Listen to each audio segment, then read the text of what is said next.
WWE totally f***s a wrestler, and not in a good way. Doubts over John Cena's retirement. WWE teases AEW surprises, and more. I'm Ollie Davis, and this is the WrestleTalk News. Support WrestleTalk! Give us a subscribe. WWE might be a multi-billion-dollar company, but at its core, it's still a family. The wrestlers are brothers and sisters. Sometimes they're husbands and wives. Triple H is their bearded, benevolent dad. And just like any other family, my family, your family, if any one of your brothers or sisters or cousins got a neck injury, you would leave them on holiday and never talk to them again. This is the story of Ridge Holland. Ridge, whose real name is Luke Menzies, was a professional rugby league player from Yorkshire. But in 2016, at 28 years old, he started training to become a professional wrestler. WWE always liked professional athletes who became wrestlers, so just 2 years later, they signed him. He made his NXT TV debut, losing to Keith Lee several months after that. He became an NXT mid-carder during the 2020 to 2021 period when NXT didn't really know what it was. A fractured left leg and dislocated ankle took him out for 9 months. But soon after his return, he was drafted to the main roster alongside Sheamus and Pete Dunne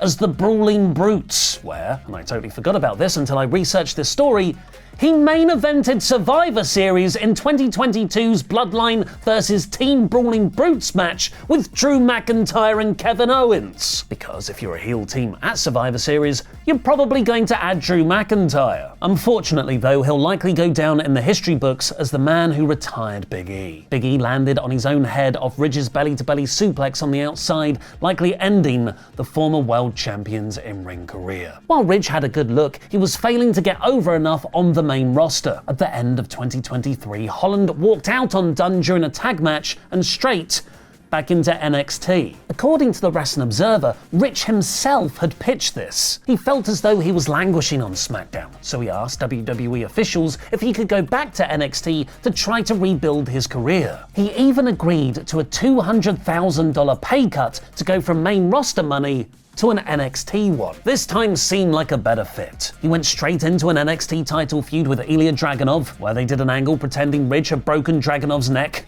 just like Big E's, which eventually led to Holland turning heel, and then face again, a few weeks after joining Chase U. He would win his first title, becoming a tag team champion with Andre Chase, but it was all to set up another heel run as he turned on Chase when they lost the belt several weeks later. Holland went on to beat Chase, forcing the beloved Chase U faction to disband, and getting him an NXT title shot against Trick Williams. Ridge was the most over he had ever been, and it was all because he took the bet on himself. But there was no real follow-up. By July 2025, he had been unceremoniously moved to Evolve. There was a glimmer of hope over in NXT's partner promotion TNA though. He debuted there in September, attacking Mike Santana. He lost to him at the Victory Road PLE, but then on the following Impact TV taping, his match against Moose had to be called off when he landed awkwardly on his foot. It turned out he had broken it. He had surgery and was expected to be out of action for 7 months. But several weeks later, Ridge revealed publicly that WWE wouldn't be renewing his contract. As of the 14th of November, in 9 days' time, he both wouldn't be able to wrestle and wouldn't be getting a regular paycheck. I've been informed that WWE will not be renewing my contract when it ends on November 14th. WWE is still going to cover my rehab from injury, but my guaranteed pay will end. Quite frustrating to say the least, as I cannot work for another 6 months due to the aforementioned injury, with a family of 5 to support. For all Vince McMahon's faults, of which there are allegedly many, he very rarely released talent who had gotten injured working for him. There was a morality there, that the company had a responsibility for that injured wrestler. They would pay them until the wrestler had physically recovered, so if they still cut them once they had healed, they could immediately start getting work elsewhere. Now with his regular pay ceasing next week, Holland has made another post. I'd never thought I'd not be able to pay my mortgage. I feel like I've just been hung out to dry after getting injured working for another company on behalf of WWE. Add to that my contract not being renewed, knowing that I wouldn't be able to wrestle for 7 months. This is brutal. Yes, they are taking care of the surgery and physical therapy, but let's be honest, that's the bare minimum after what we sacrifice for the company. Plus the possibility of having to get my neck fused too. Talk about getting totally This is a father of 3 who took a pay cut to prove his worth to WWE, who broke his foot in a match WWE booked him in, and they'll stop paying him even though he's got 6 months left of recovery. This is the ruthless reality of the TKO business model. They released Carl Anderson in February while he was still recovering from a shoulder injury. Carmella alleged her contract wasn't renewed this year because of her pregnancy. Just remember that when WWE next talks about everyone being a big family. Just as a bit of balance though, breaking news! Vince McMahon, also a bad guy! I mentioned earlier that there's this belief that as evil as Vince was, he would still make sure families could afford tickets and that he would never cut an injured wrestler. While that's largely more true, TKO are definitely cutting more wrestlers who are hurt this year, there are examples where it happened under Vince's regime. An excerpt from Natalia's new autobiography, The Last Heart Beating, which came out last month, has been posted on Reddit. It describes her husband's career-ending injury in 2015, where Tyson Kidd damaged his spinal cord off a Samoa Joe muscle buster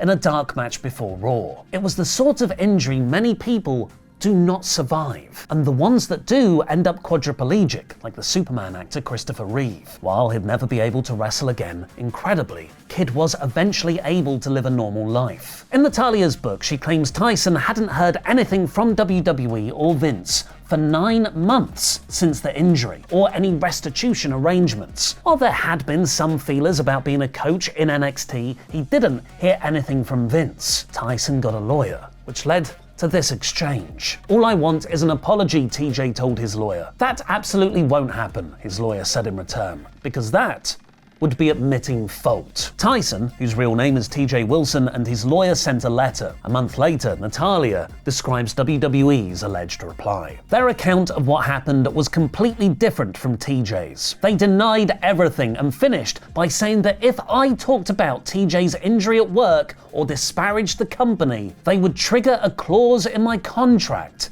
and let me go. Shortly after that letter was WrestleMania. Natalia stayed tight-lipped backstage out of fear she could lose her job. Then, at that very show, Stephanie McMahon invented women. The Divas was rebranded as the Women's Division. Charlotte beat Becky Lynch and Sasha Banks to become the inaugural Women's Champion that same night, after which a creative team member told Natty watching backstage that she was going to be Charlotte's first challenger. This started a several-month feud which, of course, involved a Montreal screwjob angle. But Natalia says in her book that she's not sure if her suddenly becoming the inaugural champion's #1 contender and the company's situation with TJ was a coincidence, and still doesn't know to this day. Both are still with the company, where TJ works as a well-respected backstage producer. To lighten the tone, here's a trailer for our other channel No Rolls Bard's brand new season of Board Game League, and this time, it's House Rules.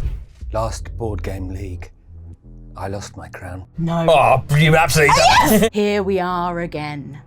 Board Game League. I won the last one. You're all playing in my world. Board Game League House Rules. House Rules. House Rules. It's just another demonstration of the corruption. Something that I invented. The House of Sullivan has been ruling Board Game League for far too long. And now you're all gonna fail. What's my strategy, you may ask? Sullivan loses. I'm the biggest brain in board games. Oh, I've been training for this my whole life. I've been training every day. I've got a personal trainer just for my brain. His name's Steve. No one thinks I can do it. They all underestimate me because I smoke a pen. I've just come back from a month-long meditation retreat. They think I'm stupid, but I'm not stupid. Calm, collected, cool behavior. I'm the third man, the quiet American. And perhaps do some Tai Chi in the park. In every shadow, every alleyway, I'll be waiting with my gun. Pop, pop. That's actually just my fingers.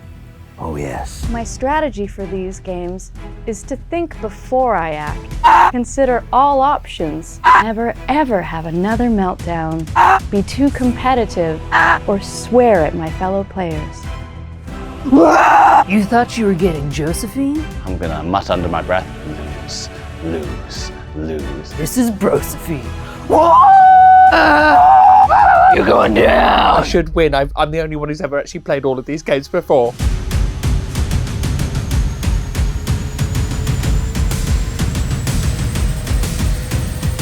Oh, and one more thing. They say a dead body's heavier than a broken heart. Well, there's gonna be a lot of broken hearts around this table. So many broken hearts, it's gonna make a bishop kick a stained glass window in. I'm gonna be that bishop, moving diagonally, up and down the board, always putting the king in check and blocking the queen in. Oh, they're gonna be furious. And then it's checkmate. Loser.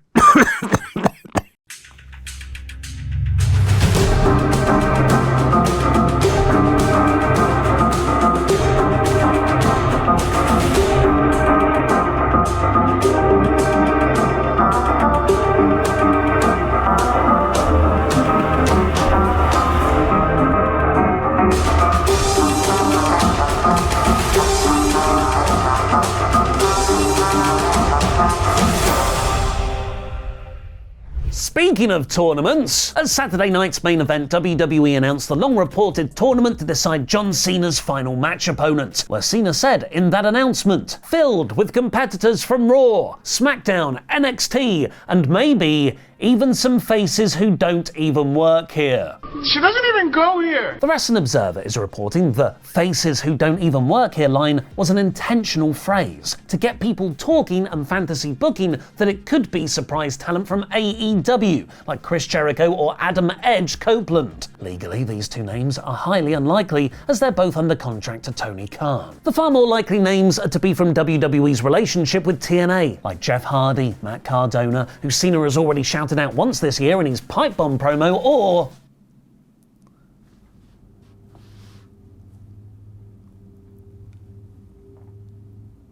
Joe Hendry. Okay, alright.